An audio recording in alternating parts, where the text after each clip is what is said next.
Hello friends, welcome to the sociology lecture series for UPSC optional.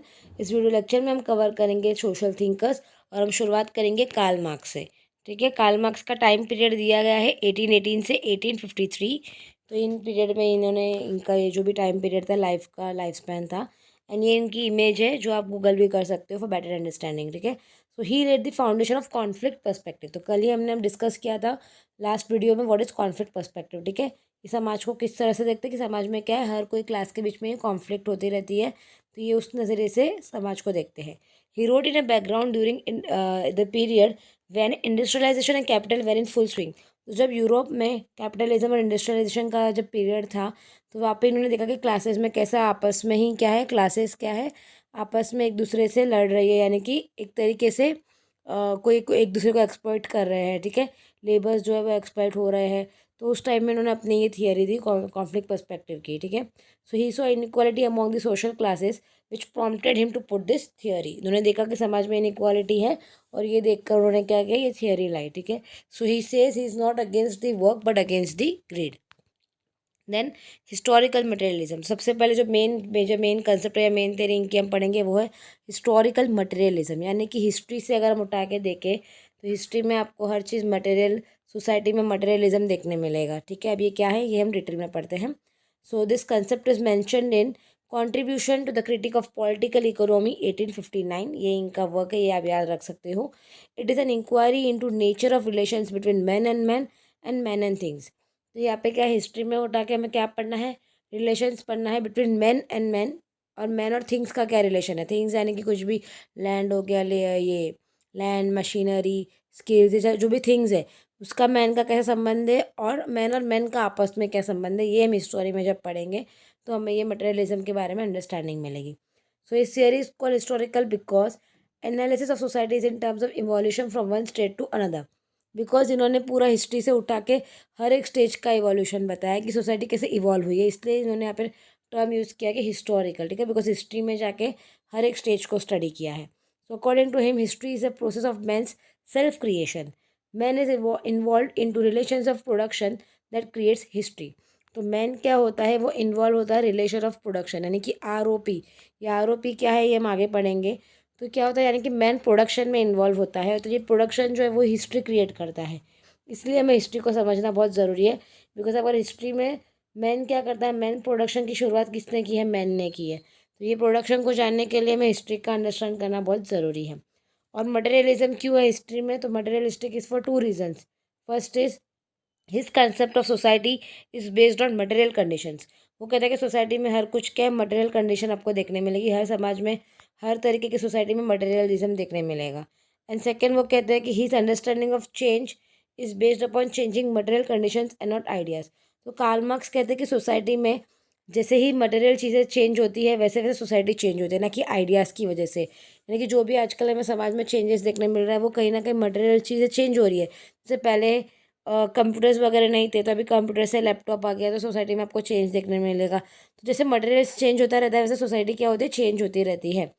तो two aspects क्या है of historical materialism, his materialistic conception of societies in term of economic infrastructure and social superstructure. तो इस theory में वो क्या कहते हैं कि इनके अकॉर्डिंग सोसाइटी क्या है। तो सोसाइटी में आप हिस्ट्री में उठा के जब मटेरियलिज्म पढ़ोगे तो आपको समझेगा कि सोसाइटी में मटेरियलिज्म क्या है, यानी कि आपका इकोनॉमिक इंफ्रास्ट्रक्चर कैसा है। और जैसा आपका इकोनॉमिक का इंफ्रास्ट्रक्चर है उस पर ही आपका समाज का क्या बनता है, सोशल सुपरस्ट्रक्चर बनता है। ये भी कंसेप्ट मैंने आगे की स्लाइड में डिटेल में पढ़ाया है, तो हम आगे देखेंगे। He understands historical evolution process in terms of dialectic process. Dialectic यानी कि क्या, यानी कि डायलेक्टिक का मतलब होता है कि दो लोगों का आपस में मतभेद होना, यानी कि दो अपोजिट ग्रुप्स का, यानी दो अपोजिट कॉन्फ्लिक्ट होना किसी के बीच में। फॉर एग्जांपल ये एक क्लास है और ये एक ग्रुप है, तो इन दोनों के बीच में क्या होना, कॉन्फ्लिक्ट होता है, यानी कि अपोज होता है आइडियाज़ में, उसको हम डायलेक्टिक कहते हैं। ठीक है, मतभेद होना। So Marx borrowed this ideas from Hegel's dialectic idealism. तो हेजल ने जो डायलेक्टिक आइडियलिज्म बताया कि हर एक क्या होता है, हर एक क्लास के अपने अपने हर एक ग्रुप की अलग अलग आइडियोलॉजी होती है। बट ये कहते हैं कि आइडियोलॉजी की आइडियलिज्म को उन्होंने हटा दिया और उन्होंने कहा कि नहीं, मटेरियल होता है। एक ग्रुप के पास मटेरियल होता है जिनको हम हैव्स कहते हैं, और एक के पास नहीं होता है जिनको हम हैव नॉट्स कहते हैं। तो इसलिए इन दोनों में क्या होता है, मतभेद देखने मिलता है। तो ये सारा जो कॉज है मतभेद का कॉज क्या है, मटेरियलिज्म है, सारा कॉन्फ्लिक्ट का कॉज है मटेरियलिज्म, इसलिए हमें मटेरियलिज्म को पढ़ना है।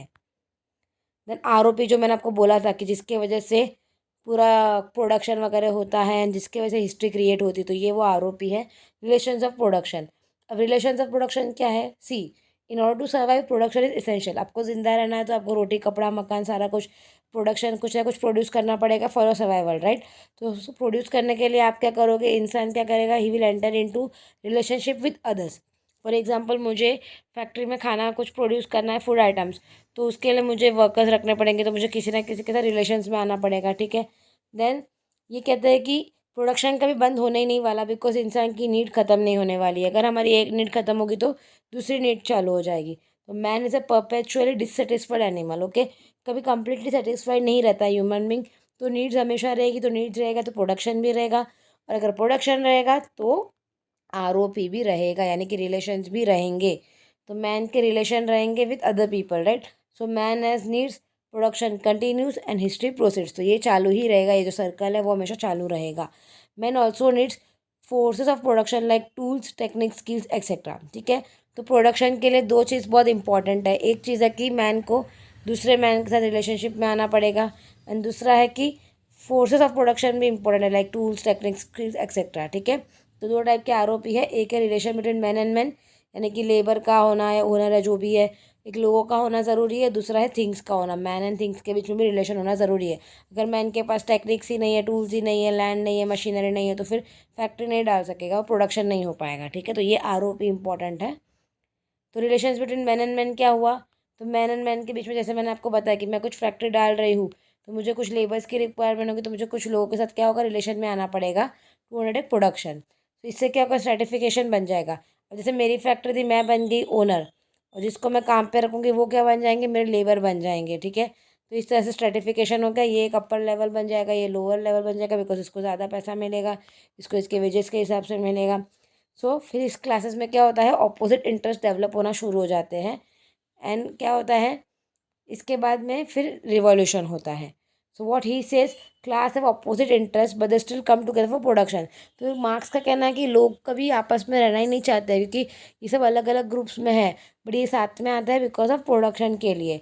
दे have the have nots are force to accept this kind of production. तो जिनके पास कुछ नहीं होता है उनको हम कहते हैं हैव नॉट्स, और जिनके पास जो ओनर होते हैं उनको हम कहते हैं हैव्स। तो ये जो हैव नॉट्स है इनको फोर्सफुली करना पड़ता है काम, ये अपनी विल से नहीं करते, बट इनको अपने पैसे अर्न करने के लिए, प्रोडक्शन करने के लिए क्या करना पड़ता है, आना पड़ता है, कॉपरेट करना पड़ता है हैव्स के साथ, ऐसा ये कहते हैं कार्ल मार्क्स, ठीक है। तो ऐसा रिलेशन होता है between man and man. And man and things में ये क्या कहते हैं कि ऑब्वियसली थिंग्स का या तो एक ओनर, दो ही रिलेशन हो सकते हैं, या तो आप ओनर हो सकते हो या फिर आप नॉन ओनर हो सकते हो। तो nature of ownership and non ownership, जो ओनर होते हैं जो कंट्रोल करते हैं प्रोडक्शन उनको हैव्स कहते हैं, जो लेबर होते हैं उनको हैव नॉट्स कहते हैं। तो आई होप आपको आरओपी क्लियर है, फोर्स ऑफ प्रोडक्शन भी क्लियर है। सो अकॉर्डिंग टू मार्क्स ये रिलेशन जो है, जो अपने आरओपी पढ़ा है, डायनामिक है। डायनामिक यानी कि चेंज होते रहते हैं। ऑब्वियसली कभी ना कभी कोई दूसरा मालिक बनेगा, उसके पास पैसे आएंगे, वो फैक्ट्री डालेगा, तो ये हमेशा कांस्टेंट नहीं रहने वाला कि मैं ही ओनर हूँ या मेरे पास ही सारा कंट्रोल रहेगा। No, relation are dynamic. So antagonism keeps increasing resulting into conflict. जैसे मैं मार्क्स ने बताया कि दो क्लास बन जाता है, हैव्स एंड हैव नॉट। तो इनके बीच में एंटागोनिज्म यानी कि मतभेद जो है वो इंक्रीजिंग होता रहता है, और इसके बीच इसकी वजह से क्या होता है, कॉन्फ्लिक्ट आ जाती है। So according to him material condition shape the mental condition of human beings. तो जैसा आपके पास मटेरियल रहेगा वैसा ही आपका मेंटल कंडीशन रहेगा। अगर आप ओनर हो, आपको अच्छा खासा सरप्लस मिल रहा है, तो आपका मेंटालिटी अच्छा खासा रहेगा, आप अच्छा जियोगे, अच्छा स्ट्रेस के बिना लाइफ जियोगे। और अगर आपके पास कुछ भी नहीं है, then you will, it will affect your life. तो इनका कहना है कि मटेरियल जो है वो आपकी लाइफ को अफेक्ट करता है। Forces of production also keeps changing, ठीक है। आज स्किल्स है, कल नहीं होगी, आज मशीनरी है, कल चेंज हो जाएगी, ठीक है। तो new mode of production arrive होता है।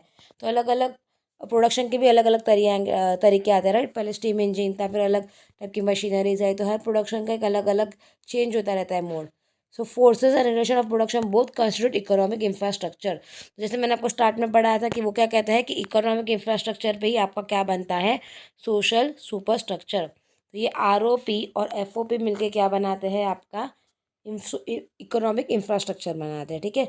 Obviously skills techniques tools relation मिलके एक फैक्ट्री बनाएंगे, फैक्ट्री से आपका इकोनॉमी चलेगा, इकोनॉमी फिर जो जैसा बन गया है, फॉर एग्जांपल आप इकोनॉमी में अगर आपका अच्छा प्रॉफिट है तो आप क्या करोगे, अच्छी लाइफस्टाइल जियोगे, आप रिलीजन में भी अच्छा करोगे, आपके पास पावर रहेगा, अथॉरिटी रहेगा तो समाज में आपका एक अलग स्टेटस रहेगा। तो कहीं ना कहीं आपका जो इकोनॉमिक इंफ्रास्ट्रक्चर है वो शेप करता है आपके सोशल स्ट्रक्चर को।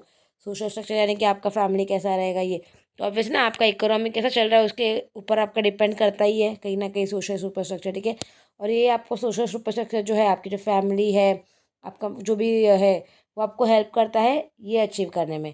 आपका फैमिली आपको कैपिटल प्रोवाइड करेगा, हेल्प प्रोवाइड करेगा, तो आप क्या करोगे, वापस प्रोडक्शन करोगे तो वापस आप सोशल लाइफ में बेटर बनोगे। तो ये एक साइकिल है, ठीक है। आपका इकोनॉमी आपको सोशल इंफ्रास्ट्रक्चर शेप करता है और आपका सोशल सुपर स्ट्रक्चर भी क्या करता है, हेल्प करता है आपके इकोनॉमिक इंफ्रास्ट्रक्चर को इम्प्रूव करने में।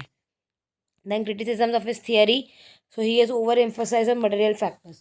तो मटेरियल फैक्टर्स में इन्होंने काफ़ी ओवर एम्फोसाइज किया है।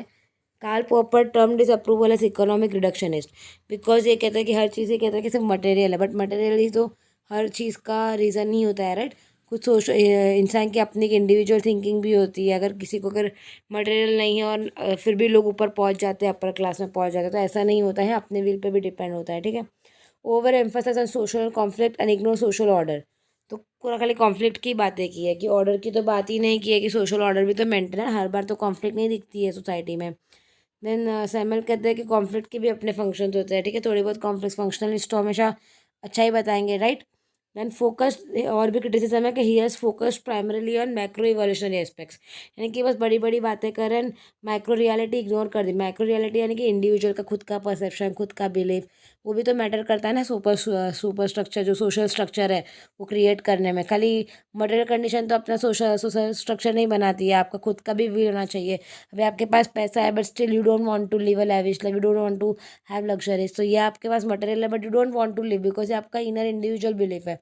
तो कहीं ना कहीं इंडिविजुअल का व्यू पॉइंट जो है वो इन्होंने स्किप कर दिया। तो ये कुछ क्रिटिसिजम्स है, बट आई होप आपको समझ में आ गया कि हिस्टोरिकल मटेरियलिज्म क्या है। यानी कि हिस्ट्री में अगर आप उठा के देखोगे तो वह कहता है कि हर जगह पे आपको मटेरियलिस्टिक चीज़ें देखने मिलेगी, जिसकी वजह से क्लासेस में क्या होता है, कॉन्फ्लिक्ट होता है, okay.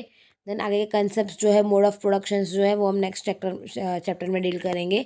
If you have any doubts let me know in the comment section below. Thank you for watching.